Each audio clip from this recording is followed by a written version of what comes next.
Começando mais um vídeo aqui no canal. Me chamo Henrique Rocha, autodidata, trabalho com marketing há muitos anos, com anúncios, estratégias digitais e agora automação e inteligência artificial.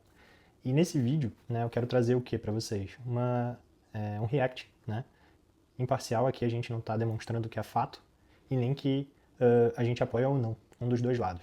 A gente só quer mostrar e reagir a esse vídeo porque tem uma narrativa interessante. Então eu vou soltar aí o vídeo e vou fazer alguns comentários ali pelo final.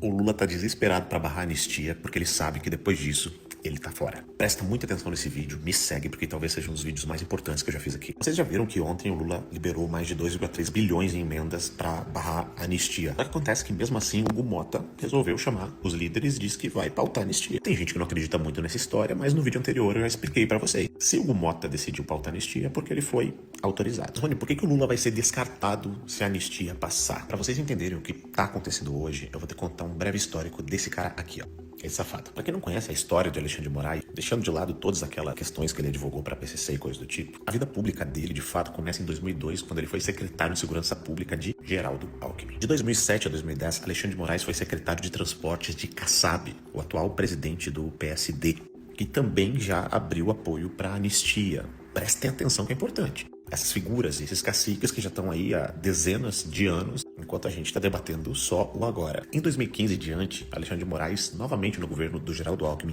assumiu para anistia. Vai vendo aí, vai entendendo qual é a narrativa, o que ele está contando ali nessa janela. Na Secretaria de Segurança Pública do Estado de São Paulo. Ele ficou lá até 2016, por quê? Bom, vocês devem lembrar que naquela época estávamos no âmbito da Lava Jato, logo depois Lula foi preso e essa senhora tomou impeachment. E quem assumiu a presidência do Brasil? Michel Temer. Michel Temer também estava envolvido nessas questões da Lava Jato. E a Lava Jato ia avançando até que chegou no amigo do meu pai e começou a chegar nos ministros do Supremo Tribunal Federal. Tinha um juiz que era implacável contra a corrupção dentro do Supremo Tribunal Federal. O nome dele era Teori Zavascki e ele era o relator da Lava Jato. O cara era implacável. Só que, misteriosamente, o avião de Teori Zavascki cai, ele morre e o Michel Temer vai lá e nomeia o secretário de Segurança do Estado de São Paulo, nomeado por Geraldo Alckmin para o Supremo Tribunal Federal. Alexandre de Moraes, depois de um escândalo ali envolvendo Marcela Temer e coisa do tipo. Mas isso não vem ao caso agora, porque eu tô resumindo isso porque é importante, porque eu vou contar pra vocês. A questão é que quando houve o impeachment da Dilma, o Brasil era dividido em outra polarização. A polarização PT e PSDB. Não existia Bolsonaro, bolsonarismo, patriotismo, não existia direita, não existia esquerda, era tudo a mesma porcaria. Quando o Temer, que era chamado de golpista pela esquerda, indicou Alexandre de Moraes, a esquerda via ele como um monstro e fez de tudo para ele não ir para o Supremo Tribunal Federal.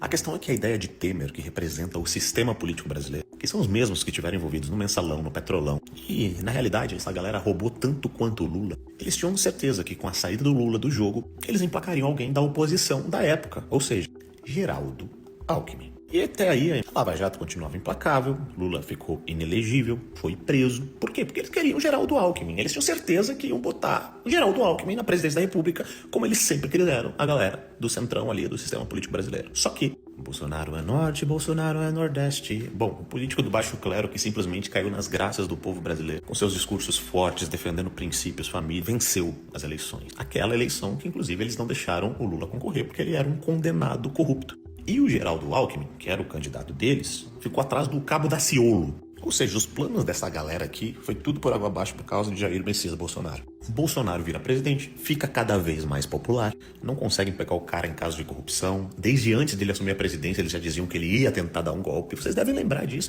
Não porque é golpismo, porque defende militarismo e blá blá blá blá blá blá. Ou seja, Bolsonaro hoje é condenado por uma narrativa que foi criada antes de 2018. Porque já naquela época diziam que ele era muito perigoso pro sistema. Só que, como esse cara foi ficando cada vez mais popular, tendo mais seguidores e era praticamente impossível ele perder uma eleição para alguém do sistema, mesmo após esse cidadão ter sido condenado em todas as instâncias por unanimidade, eles deram um jeito, uma manobra de anular os processos dele. E não, ele não foi descondenado. Os processos dele votaram na estaca zero. Só que não deram sequência porque, devido à idade dele, os processos prescreveram na metade do tempo. Uma questão jurídica que existe, que beneficiou esse safado aqui.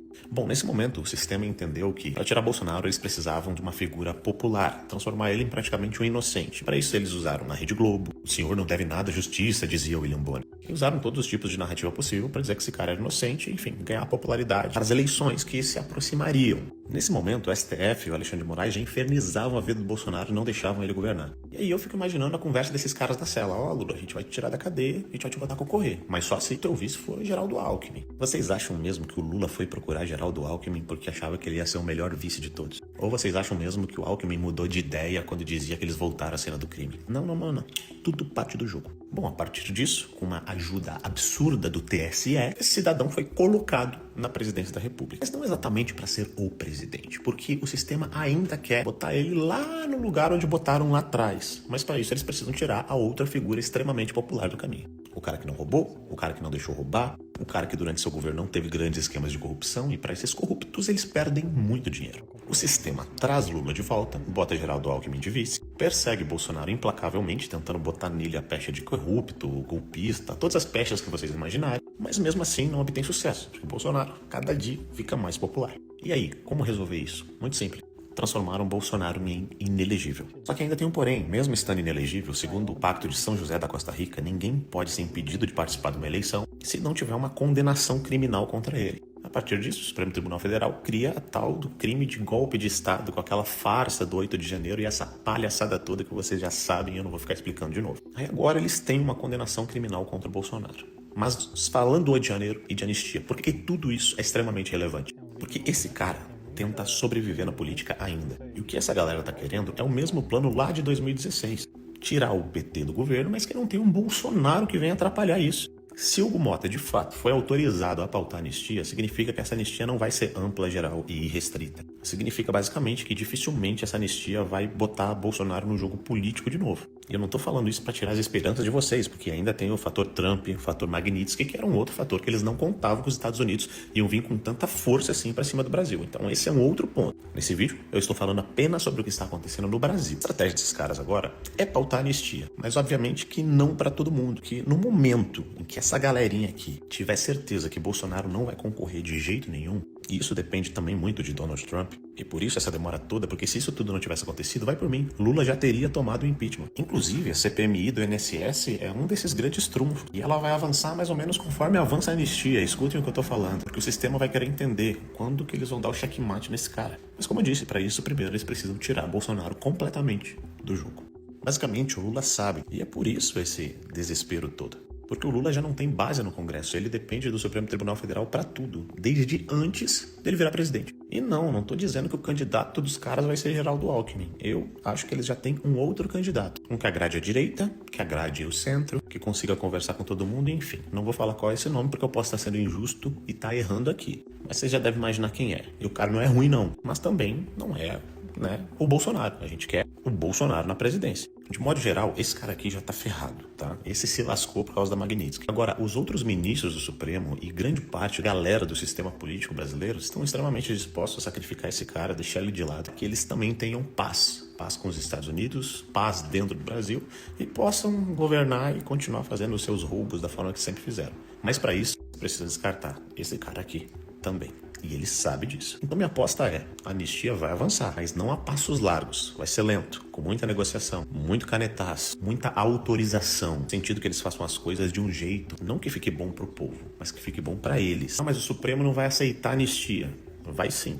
Vai por mim, vai sim, porque essa anistia vai vir até para esse cara aqui. Vai vir para os presos do 8 de janeiro ou eles vão trabalhar com diminuição de penas para não recuarem totalmente. Isso tudo porque esse cara aqui sabe, a cabecinha dele vai rolar assim que o Bolsonaro não estiver mais no jogo. Bom, eu sou o Bolsonaro, porque uma pessoa não pode ser condenada, julgada, simplesmente porque não roubou e não deixou roubar. Muita gente critica o Bolsonaro até hoje porque ele não aderiu ao sistema, mas eu votei e apoio esse cara exatamente porque ele não aderiu ao sistema. Ah, mas você não deveria, ele deveria ter feito isso e aquilo. Pois bem, faz melhor então.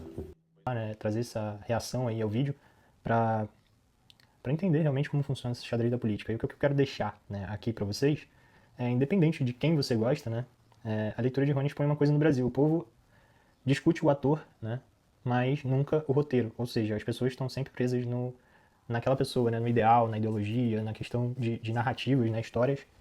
E aqui eu bato sempre que o problema do Brasil não é Lula, não é Bolsonaro, não é Alckmin. O problema é que o brasileiro acha que político é pai, mentor e salvador.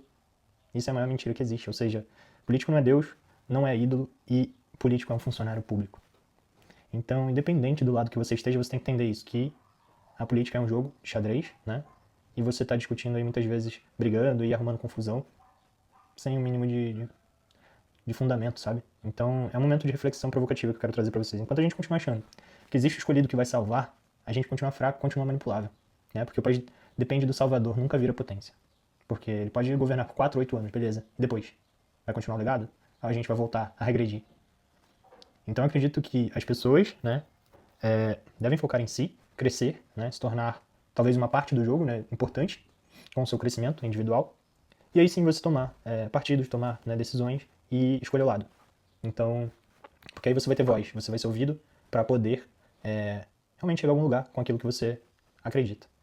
Mas uma grande verdade é isso. Enquanto o povo briga por personagem, quem escreve roteiro segue mandando. E isso que realmente importa olhar. A gente tem que olhar para quem está escrevendo roteiro, não para quem está atuando nele. E é isso, me diz aí, né, nos comentários qual é o problema e qual ator que vocês acreditam que vai entrar aí nessa próxima leva, né, vamos dizer assim, tirando os dois principais do jogo, quem sobraria aí pra estar assumindo. Então fica a seu critério, comenta nesse vídeo, dá like, segue o canal, a gente tá aqui pra realmente tirar a venda dos seus olhos, né, e fazer você perceber que a maior, né, virtude de um homem ou de uma mulher é focar na própria vida, né, e se tornar alguém que honra a própria história. É isso. Tamo junto, é só o começo. Dá like se você gostou do vídeo e é isso. Um abraço.